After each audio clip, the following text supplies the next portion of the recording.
Now, in not being able to get it, you get it. Because this whole feeling, what Krishnamurti is trying to explain to people, for example, when he says, why do you ask for a method? There is no method. All methods are simply gimmicks for strengthening your ego. So how do we not do that? He says, you're still asking for a method. There is no method. If you really understand what your I is, you will see there is no method. This is so sad. But it's not. This is the gospel, the good news.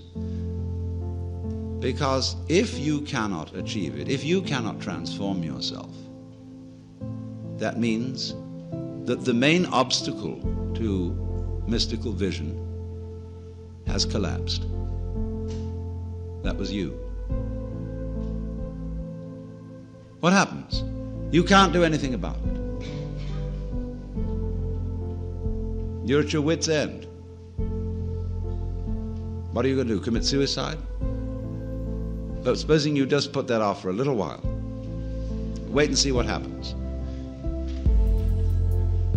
You can't control your thoughts. You can't control your feelings because there is no controller. You are your thoughts and your feelings. And they're running along, running along, running along. Just sit and watch them. Here they go. You're still breathing, aren't you? Still growing your hair? Still seeing and hearing? Are you doing that? I mean, is breathing something that you do? Do you see? I mean, do you organize the operations of your eyes? Know exactly how to work those rods and cones in the retina? Do you do that? It's a happening. It happens. So you can feel all this happening. Your breathing is happening.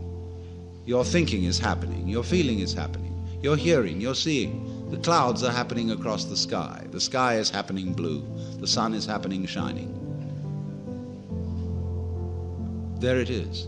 All this happening. And may I introduce you? This is yourself.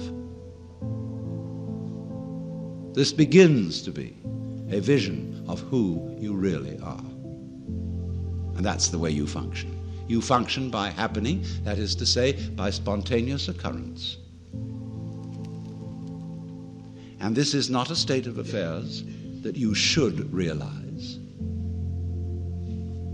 I cannot possibly preach it to you, because the minute you start thinking, I should understand that, this is this stupid notion again of I should bring it about, when there is no you to bring it about.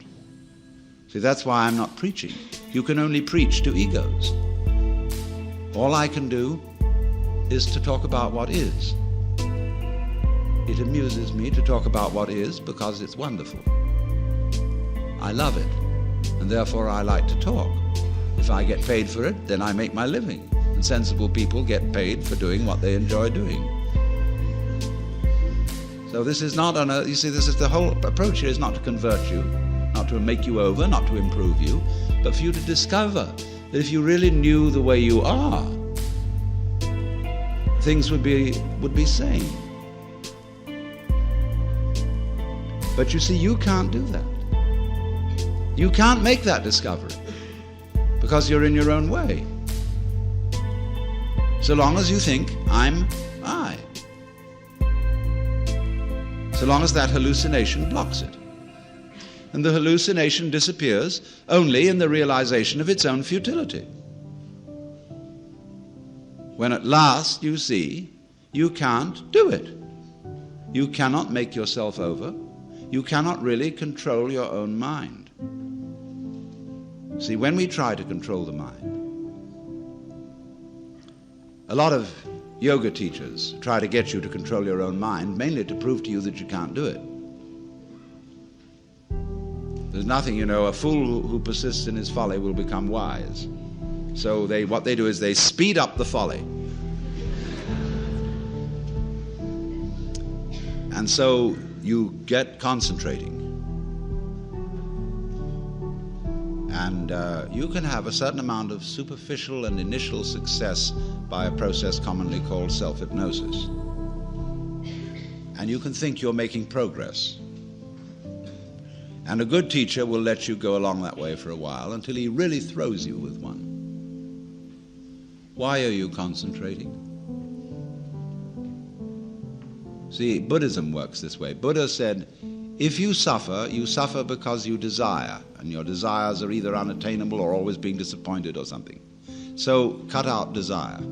So those disciples went away and they stamped on desire, jumped on desire, cut the throat of desire, and threw out desire. But then they came back and Buddha said, but you are still desiring not to desire. They wondered how to get rid of that. So when you see that that's nonsense, there naturally comes over you a quietness. In seeing that you cannot control your mind, you realize there is no controller. What you took to be the thinker of thoughts is just one of the thoughts. What you took to be the feeler of the feelings, which was that chronic muscular strain, was just one of the feelings.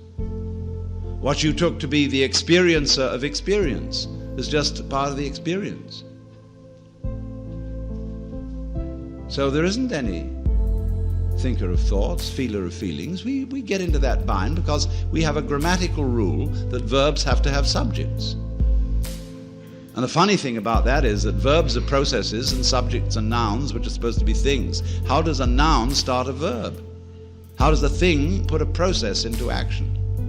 Obviously it can't. But we always insist that there is this subject called the knower. And without a knower, there can't be knowing. Well, that's just a grammatical rule. It isn't a rule of nature. In nature, there's just knowing, like you're feeling it. And I have to say you are feeling it, as if you were somehow different from the feeling. When I say I am feeling, what I mean is there is feeling here. When I say you are feeling, I mean there is feeling there. I have to say even there is feeling. What a cumbersome language we have. Chinese is easier. You don't have to put all that in. You can say things twice as fast in Chinese as you can in any other language. Well, anyway, when you come to see that you can do nothing, that the play of thought, of feeling, etc., just goes on by itself as a happening, then you are in a state which we will call meditation.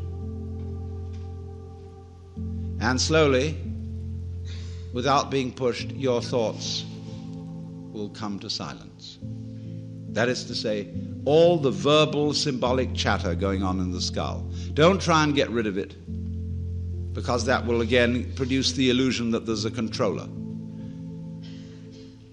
Just, it goes on, it goes on, it goes on, and finally it gets tired of itself and bored and stops. And so then there's a silence. And this is a deeper level of meditation. And in that silence, you suddenly begin to see the world as it is. And you don't see any past. You don't see any future. You don't see any difference between yourself and the rest of it. That's just an idea. You can't put your hand on the difference between myself and you. You know, you can't blow it, you can't bounce it, you can't pull it. It's just an idea. You can't find any material body, because material body is an idea. So is spiritual body. This is somebody's philosophical notions. See, reality isn't material. That's an idea. Reality isn't spiritual. That's an idea. Reality is